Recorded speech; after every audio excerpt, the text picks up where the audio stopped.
Slow motion better than no motion. Slow motion. Yeah. Talking about the street, man, I came from it. Talking about the trenches, man, I came from it. Talking about the streets, I got the game from it. Talking about the trenches, I got my name from it. Hey, talking about the trenches, man, I came from it. Talking about the streets, I got the game from it. Talking about the trenches, everything came from it. Talking about the streets, I got my name from it. Got my name from it. Talking about the hood, man, I came from it. Talking about the streets, I got the game from it. You talking about the streets, I got my name from it. Yeah, got my name from it. If you talking about the streets, man, I came from it. I was hanging around the thug, hanging with the junkies. I was out there on the block, my clip, hold on, yeah. Robbers, scammers, shooters, plotters. Hang around the rosters, hang around them shutters. FNs, Simmons, Glocks, and choppers. No, we know who got them, no, we don't know who shot them. Hey, had to turn from the evil. Hey, I will hurt my people. Man, that's all I see. A brother in jail or RIP. Hey, gotta turn from evil. Hey, stop hurting your people. Man, that's all I see. A brother in jail or RIP. Talking about the street, man, I came from it. Talking about the trenches, man, I came from it. Talking about the streets, I got the game from it. Talking about the trenches, I got my name from it. Hey, talking about the trenches, man, I came from it. Talking about the streets, I got the game from it. Talking about the trenches, everything came from it. Talking about the streets, I got my name from it. Got my name from it. Talking about the hood, man, I came from it. Talking about the streets, I got the game from it. You talking about the streets, I got my name from it. Gotta turn from evil. Stop hurt your people. Young man, all I see, brother in jail, RIP. Gotta turn from evil. Stop hurt your people. Man, it's all I see, brother in jail, RIP.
Hey, shalom, shalom, family. Shalom, man. Salakia, man, for the delay. Uh, been having some difficulties in previous lives, man. So I had to go in and shift some settings, open up a different browser, get all my stuff transferred over to this different browser, so everything try to run as smoothly as possible, man. But all praise to the Most High. Hopefully everything is smooth, man. But yeah, man, it's the Way House, man. Welcome to another segment of the Way House, brought to you by Saints Advocating Law and Truth, man. This is the Way House where we weigh everything in the balance, man. Like I said, brought to you by Saints Advocating Law and Truth. Salt to the earth. I am the salt of the earth. You are the salt of the earth. Every sacrifice being a sweet savor to the Most High God. So let's get into it, man. The title of this the title of this segment, this loading is Maniacs are among us, man. Religious leaders, political leaders, um, societal leaders, all it seems like everybody is a maniac, lunatic, heretic, man. And these are the people that we listen to. These are the people that we get our advice from. Just like I said, these are our spiritual leaders. These are our pastors, our mayors, our governors. These are our bishops, all throughout the church. And we're going to go into a video. These people are spiritually blind. They have no discernment. They don't know the scriptures, man. And that's just, we go ahead in the balance, man. But first off, I want to give all praise and honor to Yahweh Bashem Yahweh Shai. That is the Most High, in the name of his Son, who the word ignorantly called Jesus Christ.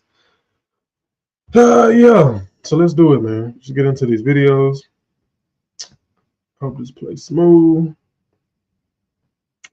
Get into some cuts.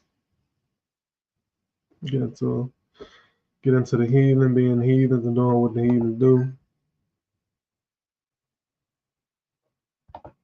All right. First video. I like how you call homosexuality an abomination. I don't say homosexuality is an abomination, Mr. President. The Bible does. Yes, it does. Leviticus 18:22. chapter and verse. I wanted to ask you a couple of questions while I had you here. I'm interested in selling my youngest daughter into slavery as sanctioned in Exodus 21:7. She's a Georgetown sophomore, speaks fluent Italian, always cleared the table when it was her turn. What would a good price for her be? While thinking about that, can I ask another? Stop there. So,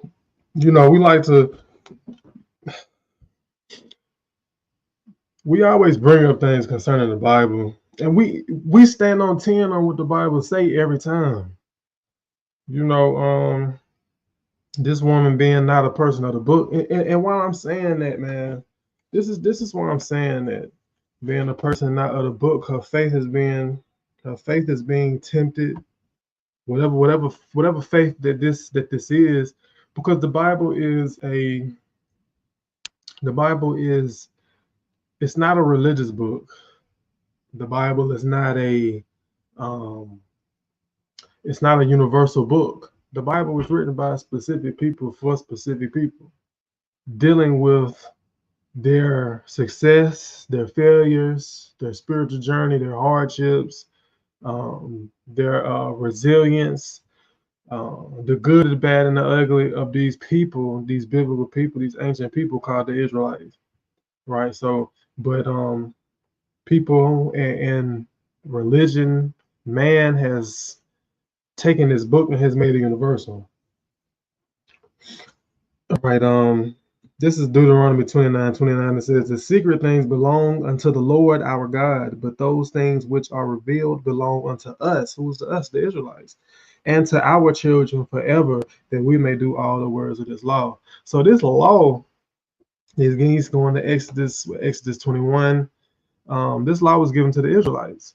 So these other people, these other nations outside of the Israelites don't really have the spiritual comprehension to be able to discern these laws to be able to put them in their proper sense, things like this. So you know, we have, when you have conversation with certain people from other backgrounds, other religious backgrounds, they tend to be like, well, we say, well, the law says this. Yeah, you cannot be a homosexual.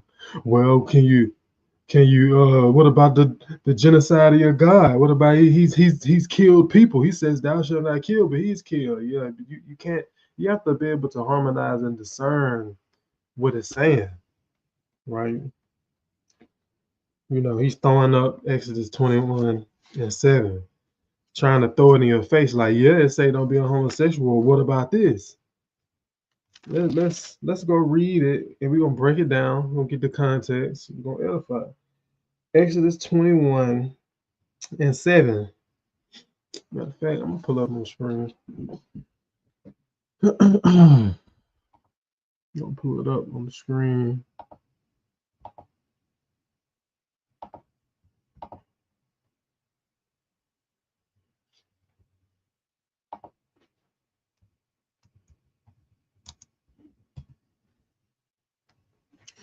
All right, Exodus 21:7. It says that, and if a man sell his daughter to be a maid servant, she shall not go out as the men servant. So let's go to, I want to go to that word for maid servant. You know, I think he said a slave. You know, according to the law, you cannot deal with fellow Israelites, or you cannot deal with them as how you would deal with other nations. Like, for instance, if you had a person that was a non-Israelite that came into the land, they don't have any inheritance, right? They don't have any land. They would have to work, right? Then they would be a slave, a hewer of wood, a fetcher of water, dealing in strenuous, laborious activity. But we look at the outline of biblical uses for that word going into maid servant, right? Maid servant. It does say female slave, a maid, a handmaid, a concubine, but then it also says of humility, right? So this is not chattel slavery, right? For this, because this is dealing with an Israelite. If a man who is an Israelite has a daughter, she's an Israelite, and he may be falling on some hard times, or his situation it may be best for you to go with another family right now, and he has to sell her as a maid servant. Then she cannot be treated like someone that's outside of the nation. Right, now let's go into let's see what the Strong says. Strong, see what the Brown Driver's Bridge lexicon says.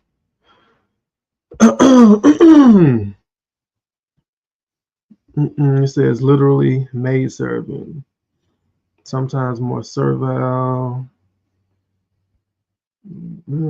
figurative in address. And sometimes I even like to go into the Hebrew Chaldean lexicon, and it says it's a handmaid, a female slave, and thy handmaid, used even by a free woman when speaking to her superior. So a woman can even be a free woman and be used in this sense. So I mean, it's not too technical. It's not too technical. You know what I'm saying? It's not too thorough. It's just a handmaid. Female slaves were called the same thing, but context gives us the meaning behind it, right? All right, let's go back. You know, sometimes we go into words and they don't necessarily help us separate the meaning. We have to go to the context, because the context rules overall. So let's start again. If a man sell his daughter to be a maid servant, she shall not go out as the men servants do, if she please not. So he says, if he sell his daughter, can he sell his daughter to be a maid servant? Listen, you don't have to sell your daughter to be a maid servant, my guy. I'm gonna go back. I'm gonna go back to the video.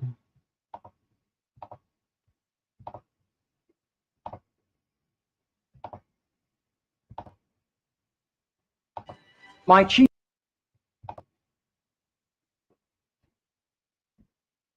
I like how you call homosexuality an abomination. I don't say homosexuality is an abomination, Mr. President. The Bible does. Yes, it does. Leviticus 18:22. chapter and verse. I wanted to ask you a couple of questions while I had you here. I'm interested in selling my youngest daughter into slavery as sanctioned in Exodus 21:7. She's a Georgetown sophomore, speaks fluent Italian, always cleared the table when it was her turn. What would a good price for her be? Sure. Listen, be straight up and down. If you want to sell your daughter, and if you want to sell your daughter, I don't know, man. You say she a George. First off she pasty. I don't know. He just ain't really going for that much. So I don't know. Maybe 350, 450. Depending on how she look, you might get 7 for her. I mean, like, hey, let's just keep it a bean. She go to Georgetown, she might have a little sense. She might be able to, she might be able to log a couple of things, balance a couple of checkbooks, help a brother with his taxes, man. Maybe 750. That might be a good price. I'm not paying over 8 though. You feel me? But hey, but my whole point is that you don't, like, people try to make these arguments. You don't have to sell your daughter. You don't. That's not the culture that we live in today, where people sell their daughter off. Some people do. Some people do sell their daughter off, and I'm speaking in the sense of they sell their daughter into whoredom. They allow them to dress a certain way. They allow them to speak a certain way, carry themselves a certain way, not discipline them, and then they have sold their daughter into some type of mischief. You know what I'm saying? You can sell someone in many different ways, but in this context, you don't have to sell your daughter. You're kind of being petty with the scripture. While thinking about that, can I ask another? Sure, go ahead. My chief of staff, Leo McGarry, insists on working on the Sabbath. Exodus 35:2. Let's go check it out. Let's go check out Exodus 35:2.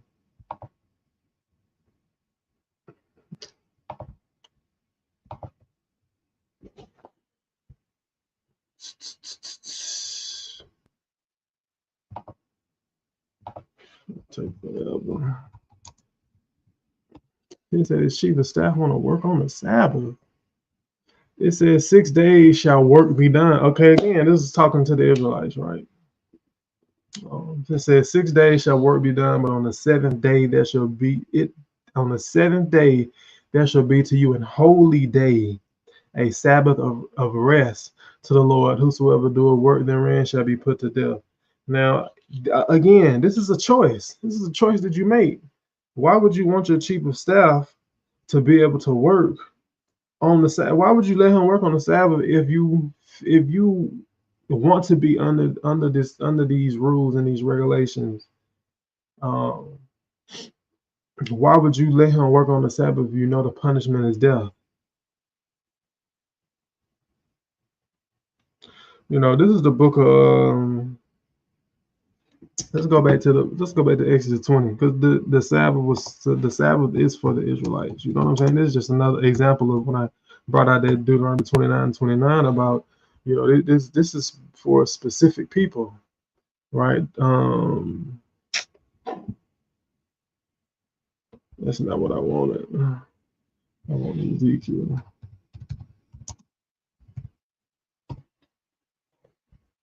See, this is what I want. So Ezekiel 20:12, it says, moreover, also I gave them my Sabbaths to be a sign between me and them, that they might know that I am the Lord that sanctify them. The them here is the Israelites. The Israelites were given the Sabbath, right? So again, it's a choice. If you feel if you want to be put to death, work on the Sabbath, but you know who we don't. There is no Levitical priesthood. Nobody who knows that they're for sure 100% a Levite. You know what I'm saying? We don't have a temple. We're not putting people to death. That's a judgment, right? He started off by saying, accusing the woman, or saying that her stance is, her perspective is that homosexuality is an abomination. It is an abomination, but who the judgment for it is death. Who is putting people to death? I can say it's an abomination without invoking judgment, right? We know that we're under Christ, according to Romans chapter 8, that there's no condemnation in Christ. So even if you're not a follower of Christ, I'm a follower of Christ. I'm not gonna put you to death, but it is still an abomination, and the judgment for it still is death. But there are saying in saying that there are sins that we have committed before we came into Christ that were worthy of death, but Christ has forgiven us and have washed those sins away and taken those judgments away. No, man.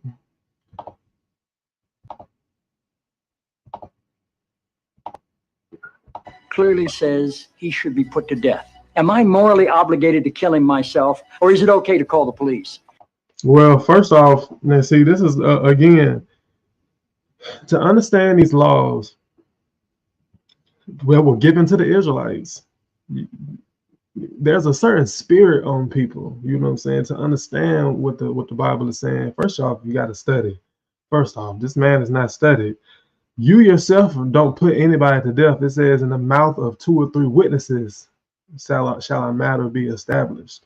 You can't, you know what I'm saying? There has to be 2 or 3 witnesses. You can't be a witness by yourself and then want to go put somebody to death. You know, there has to be 2 or 3 witnesses. So she don't know the Bible either, because if she did, she would have tore him up on that. You know what I'm saying? You don't call nobody and say, this man broke the Sabbath. Where's your other witnesses? Where the other witnesses at? You know what I'm saying? That's unlawful. Here's one that's really important, because we've got a lot of sports fans in this town. Touching the skin of a dead pig makes one unclean. Leviticus 11:7. If they promise to wear gloves, can the Washington Redskins still play football? Can Notre Dame? Yeah, touching the dead skin of a pig does make you unclean, right? But it's unclean for certain activities. Like, you don't just walk around, you know, being unclean. Now, to my understanding, they don't make them out of pig skin anymore. They don't use pig skin, and they haven't done that in quite some time, to my understanding. But sure, you can put on gloves, but I don't like, what's the point of saying that? What is that supposed to do to you? You know what I'm saying? Like, you'll be unclean for certain things. What else? What's the point? And West Point? Does the whole town really have to be together to stone my brother John for planting different crops side by side? What? Again, see, this is the heathen don't understand the Bible. These people don't, and these are your leaders. You know what I'm saying? These are your priests. These are you remember, like, the Salem witch trials. You'll have, like, they'll be putting these witches on trial, and they'll be using the Bible, and then they just go by these extreme means and don't even understand. Like you'll have somebody using ointments and balms and herbs to heal people, and then they calling them witches. Just a witch. You know what I'm saying? Like, we're dealing with the same people today. They just modernize. That's it, man. These people are bonkers, man. Like, what is he talking about? He said, if you can, the whole town come and stone my brother for planting seed. For what is that? That's I believe that Deuteronomy 22:9. Let's see. I think it's Deuteronomy 22:9.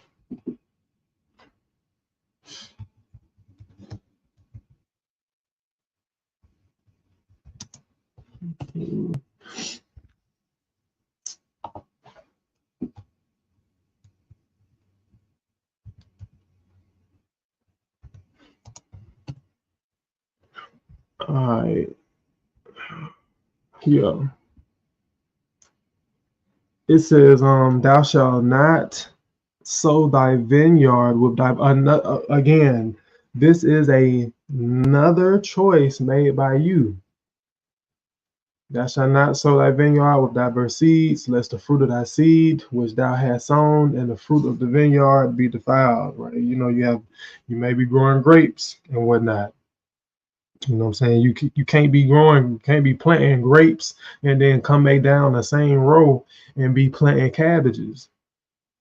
You know, it's just not the frequency, the compatibility of those plants are just not the same. You know what I'm saying? One is a type of brassica that grows a certain way, and the other one is a vine that grows a certain way. It's just not. It's gonna be counterproductive. It says, and the fruit of thy vineyard be defiled. But again, what is the judgment for this? Right? Who do you don't put nobody to death for that. You just was an ass, and you just not gonna have no good crop. You're not gonna make it.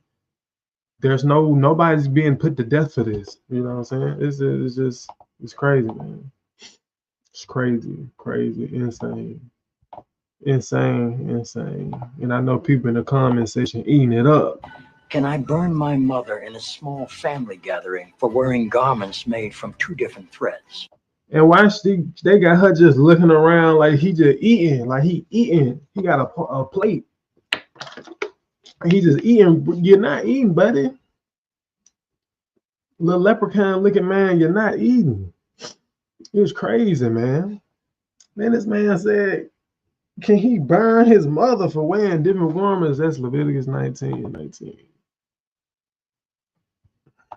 Can he burn? And the reason I'm switching back and forth like this, because I've had difficulty in the past just like sharing my entire screen. So hopefully, and I haven't been able to test it yet, but hopefully on this different browser, I can share my entire screen. So it's more efficient going back and forth through tabs. Okay, what we said. Okay, different garments.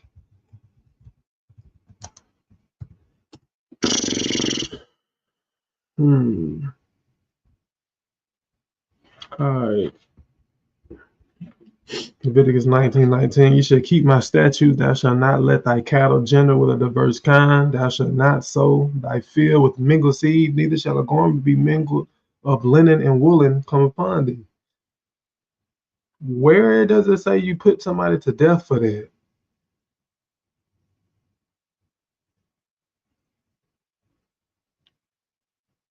I don't get it. This man is, and that's what I'm saying. Like, these are the things that they were doing. These Puritans, these early colonists, colonials, settlers, and even in Europe, man, when you had things like the Spanish Inquisition, and man, they was doing dumb stuff like this, man. Like, just contorting the Most High's judgment, just perverting the scriptures. That's probably Deuteronomy 29:29. It says the secret things belong to the Lord, but the things he revealed belong to us, the Israelites, and to our children for a heritage forever. So the things of the spirit that the Most High revealed, it belongs to us. This law is spirit, according to Romans, the 7th chapter, 14th verse. The law is spiritual. The discernment of the law is given to the Israelites to understand, right? That's why when it says in the law, it says that even the people, even the small hats, man, the small hats, the pocket hats, even they don't even be understanding what be going on in the law. You can read their writings. They say you cannot see the child see the kid in his mother's milk, meaning a kid, meaning a goat, you know, and that's just an example of a small animal, right? You cannot see seed, meaning to cook, boil, bake, you know, to cook. You cannot see a kid in his mother's milk, meaning that the animal. This is the meaning of it. The animal is too young to be eaten. He's too young. He's still nursing. But they say that you can't eat a cheeseburger because you're eating the animal and the milk of the animal on this. You can't eat a cheeseburger. See how stupid that is? It's just foolishness. Man. So yeah, buddy. I don't know why you bringing this up, man. And this is why like people really don't even want to talk to the Israelites, because we do have the accurate discerning and rendering of the text. Like, no, you cannot burn your mother alive because she got on polyester. Think about those questions, would you? They were were the craziest questions I ever heard anybody ask in my life. Last thing. Well, you may be mistaking this for your monthly meeting of the ignorant tight-ass club. In this building, when the president stands, nobody sits. All right. Okay. Contentious white man. But yeah, that was crazy, man. That was crazy. So, you know, that was just the first little video. Maniacs are among us. Because with this same type of mindset, you'll be amazed at how many people say they're Bible believers, but they don't understand the Bible. They don't understand the text. They don't know what's going on. They have been perverting the scriptures for a long time. I'm talking about a long time. And that's where we get Christianity from. That's where we get Catholicism from. That's where we get all of these different denominations. All these man-made religions that have pivoted or have used the Bible and pivoted from the Bible. You get it from man's understandings, like this man accusing somebody because they said homosexuality is an abomination, which the Bible does call so. Just perverting the judgments, just sloppy with the text, man. And in these last days, the Israelites have to come up and play cleanup to all of this confusion, man. All of this confusion. All right, let's move forward, man. Something I want to bring out real quick for the edification of the people, of the body, people who really want to learn to be edified, want to grow in their spirit. I want to go to Matthew 18, and I just want to look at something briefly, you know, and this can be part of just my reaching out to the community. Okay, Matthew 18.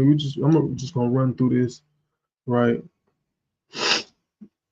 All right, it says, woe unto the world because of offenses. For it must needs be, and this is Yahushua Christ speaking, woe unto the world because of offenses, for it must need be that offenses come, but woe to that man by whom the offenses come. So Christ was a stumbling block, right? And if you go into this word offenses, like, right, we can go into it. We're using the Blue Letter Bible app on desktop, but they do have an app, right? Offenses, that's G4625. And it's going into the movable stick or trigger of a trap stick, a snare, a stumbling block, right? It says figuratively applied to Christ, whose person and career were so contrary to the expectations of the Jews concerning the Messiah that they rejected him, and by their obstinacy made a shipwreck of their salvation, right? So we're gonna go back. So you know, Christ said, woe unto the world. That word world, just not talking about, go to that word world real quick.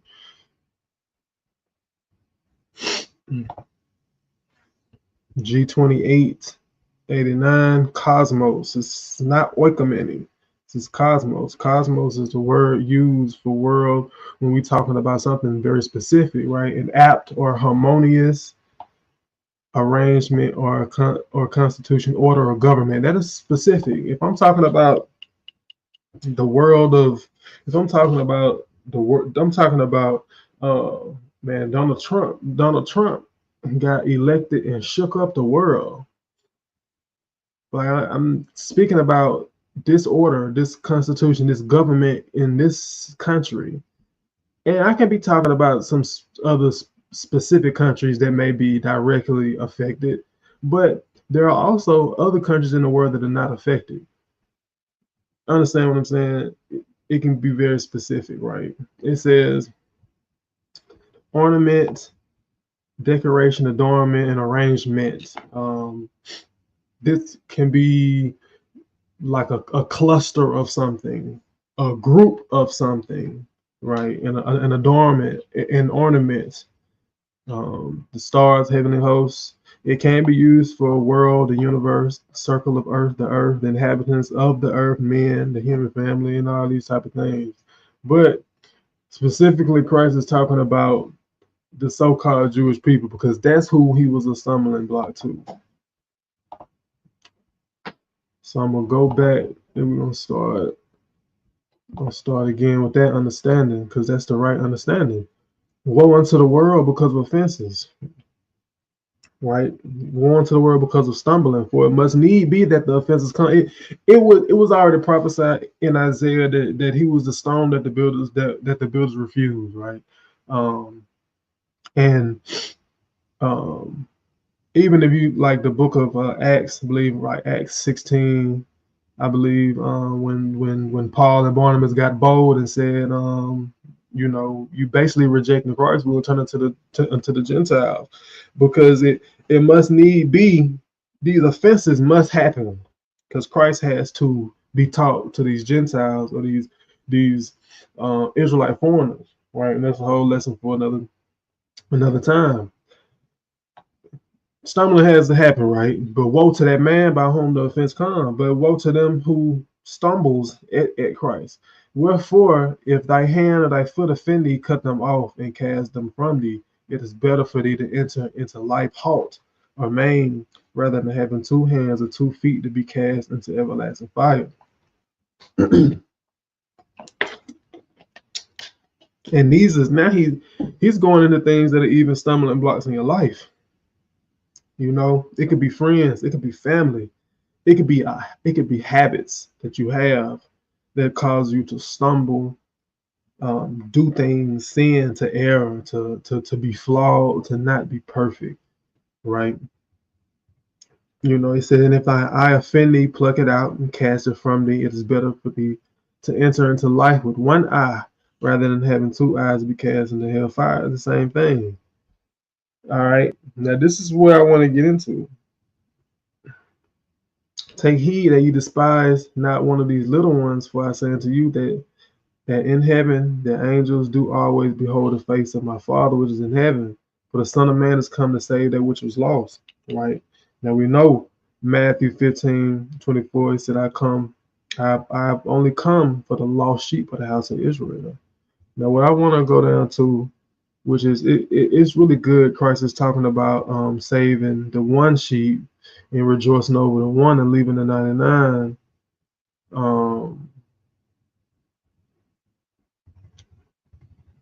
Scroll down.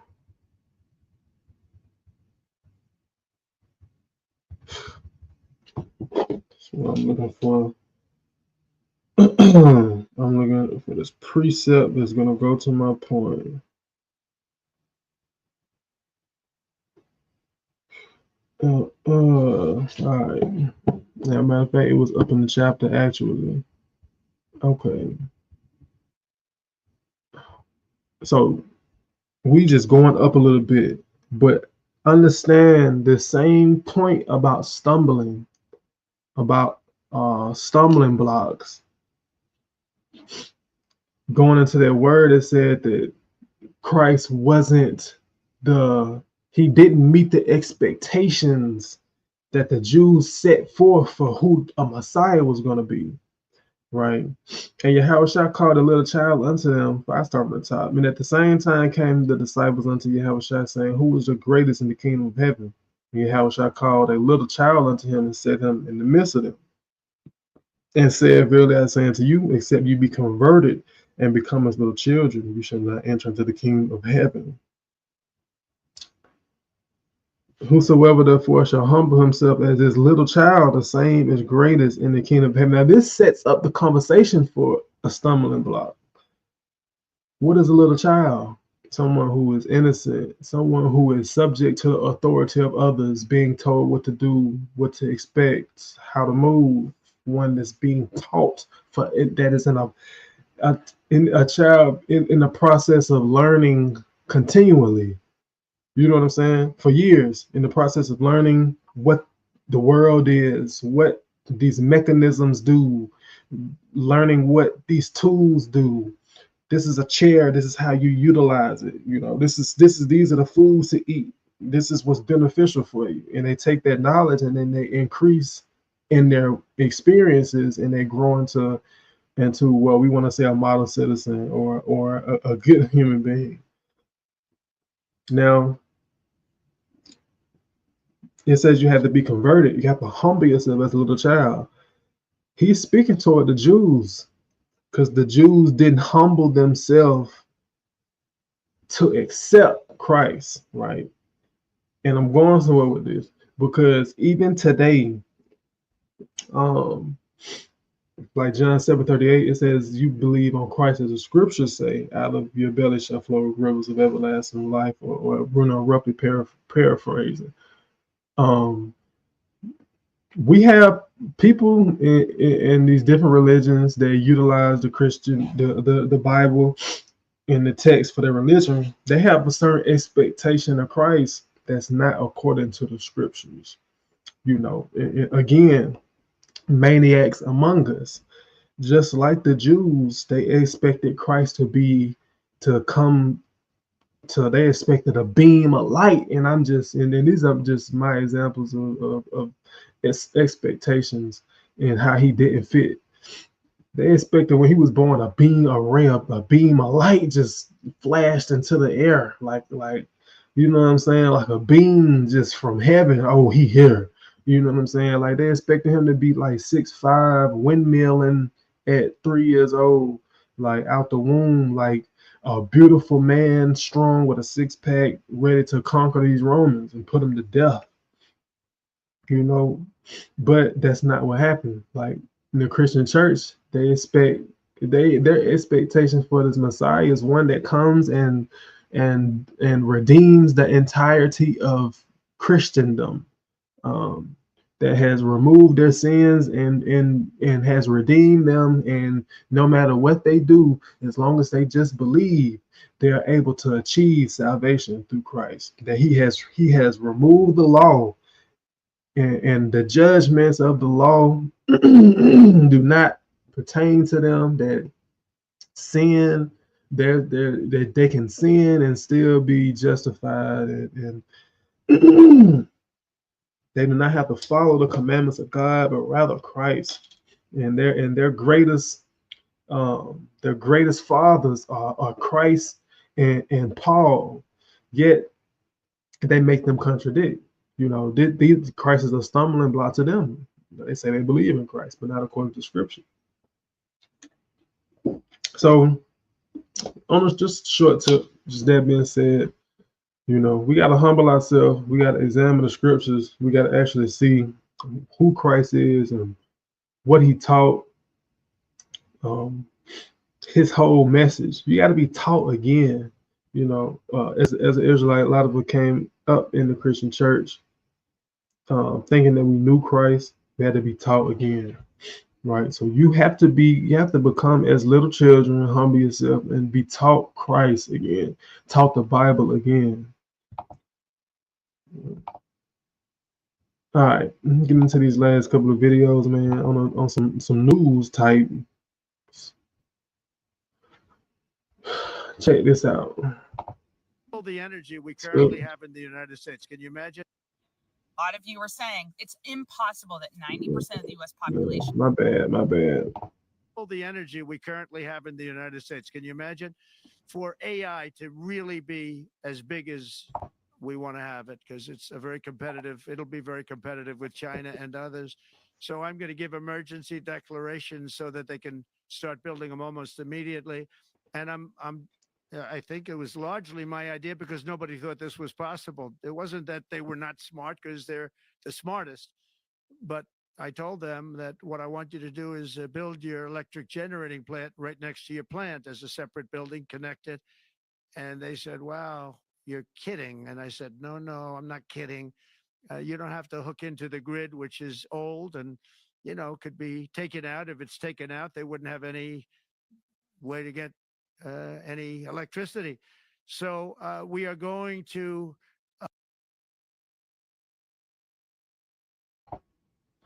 All right, man, that's key right there. That's key. If the power grid is taken, and I'm just saying this because this came out a couple of days ago. Like, if something happened to the power grid, which is old and weak, we're not gonna get any electricity. Okay. This is just thing, I gotta share this because it's important. Knowing what the Bible says of prophecy, things to come, wars. Nobody thinks that anything's gonna happen to the United States, that it's just gonna go back to regular life. But a lot of you are saying it's impossible that 90% of the U.S. population could die if something happens to the power grid. I'm going to explain it to you. I know how hard this is for you to imagine for folks who've never been through infrastructure failure. And the only one you can think of is Hurricane Katrina. And you're asking, well, even in Hurricane Katrina, people didn't die from power failure. Yes, the city of New Orleans didn't have power for 6 months, but you could drive 10 minutes away and there was power and water in a Walgreens. This is different. Basically, in 2015, this is the hearing that was held. Former CIA, lots of different people who made up this commission on EMPs testified before Congress that an EMP event could take out 90% of the population. In 2018, they wrote this report, and it's comprehensive. If you didn't know the answer to why would we have problems getting water, power, gas, food during a huge power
outage, like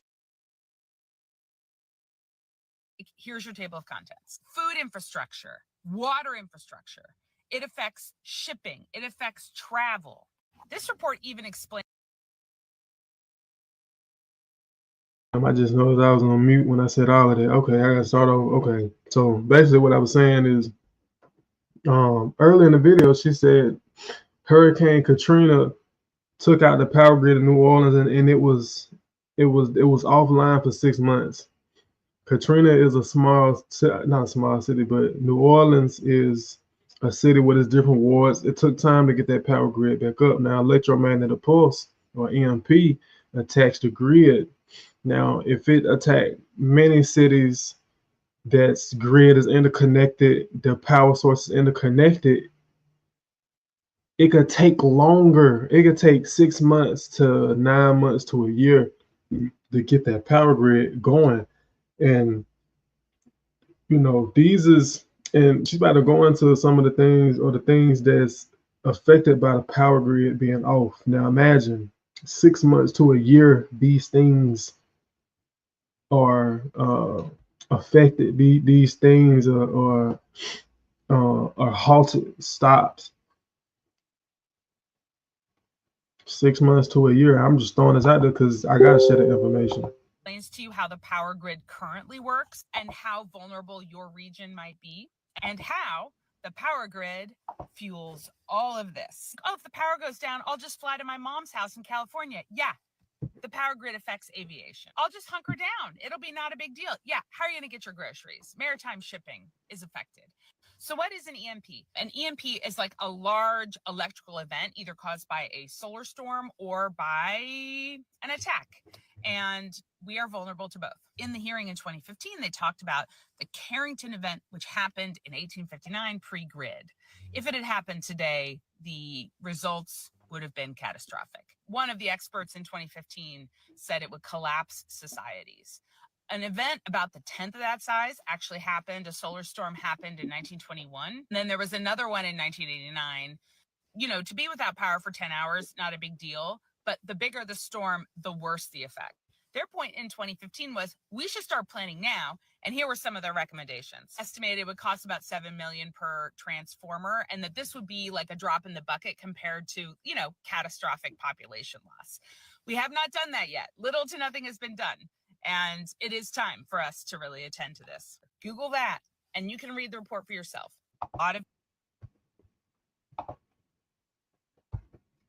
right, that's important because just like you were saying, it has a toll, and it stops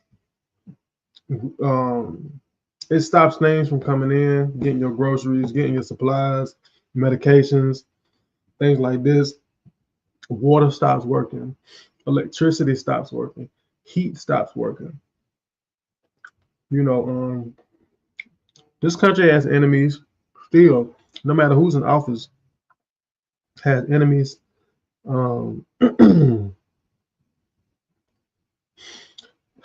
feel like with this election, people think it's peace and safety, but when the Bible says, when they say peace and safety, war is in their hearts. So just something to think about, and I just hope people just prepare, right? Be prepared. Spend a little bit more money. Buy in bulk. Don't pigeon shop. Buy things that are gonna last. Medicines and all this stuff, because you just never know, man. The times that we in, us, in our paradigm, we hold to the prophecies. We dive into them and we study these prophecies, and we know that this place is not gonna last and it's gonna fall. The West is gonna fall. How it's gonna fall? That's a lesson, but it's not gonna fall. It's gonna be a lot of events that happen, right? But in the midst of these events, man, you just gotta be prepared spiritually, mentally, physically. Get in the gym, run, because you never know what you're gonna be doing in the times of trouble, right? But hey, man, that was the installment of the White House, another installment, man. I appreciate y'all for tuning in, tapping in. I hope that you praying and fasting and just keep enduring. Keep reading, keep studying your Bible, and keep being these people to the marriage, because your groomsman, he's on the way. You know what I'm saying? And with that being said, I am so the Saints advocating along the truth. Look out for the calendar. We're gonna be dropping the calendar soon.